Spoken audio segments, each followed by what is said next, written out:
Alam mo ba kung gaano kalupit ang sistema ng pagbubuwis dito sa Pilipinas? Hindi lang basta isang beses kang kinukuhanan ng gobyerno.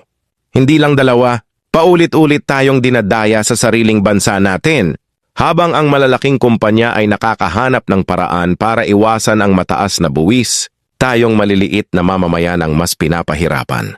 Dobleng buwis, tripleng pasakit, pero saan napupunta ang pera natin? Bakit kahit bayad tayo ng bayad, hirap pa rin tayong umasenso? Hanggang kailan tayo magtitiis? Ano ang dobleng buwis? Ang double taxation ay ang paulit-ulit na pangongolekta ng gobyerno ng buwis mula sa iisang kita o ari-arian. Isang beses kang kumita pero maraming beses kang babawasan. Income tax plus VAT, sweldo mo, babawasan ng income tax. Pero saan mo ba ginagastos ang natira sa pagkain? Tubig, kuryente, lahat may 12% VAT pa? Corporate tax plus dividend tax, ang mga negosyante, babawasan muna ng buwis ang kita nila. Tapos kapag hinati na ang natira sa shareholders, babawasan ulit. Property tax plus estate tax. Binabayaran mo na ang lupa mo taon-taon.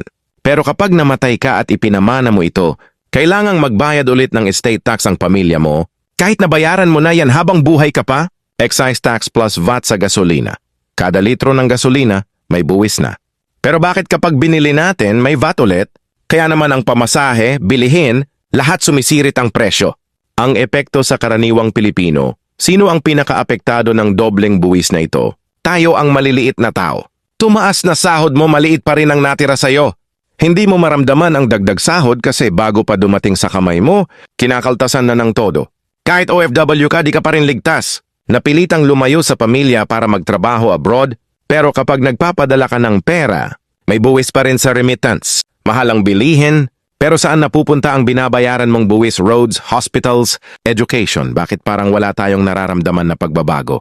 Ang negosyante, hirap umasenso! Imbis na lumago ang maliit na negosyo, nauubos ang kita sa buwis, kaya walang expansion, walang dagdag trabaho para sa iba. Ang dapat baguhin, ang panawagan gising na, Pilipinas, hindi na natin dapat tanggapin ang ganitong pang-aapi.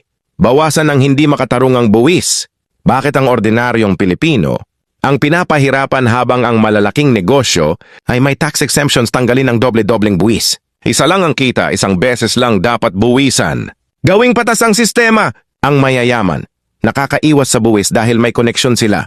Pero tayo, wala tayong takas. Dapat transparent ang paggamit ng buwis. Gobyerno, ipakita nyo kung saan napupunta ang buwis namin. Bakit parang wala kaming nakikitang ginhawa? Tayo ang nagpapagalaw ng ekonomiya. Tayo ang bumubuhay sa bansang ito. Kung sawa ka ng magbayad ng buwis na hindi mo maramdaman, i-share mo itong video. Ipaglaban natin ang patas na sistema ng pagbubuwis. Huwag making biktima ng dobleng buwis at sama-sama tayong gumawa ng pagbabago.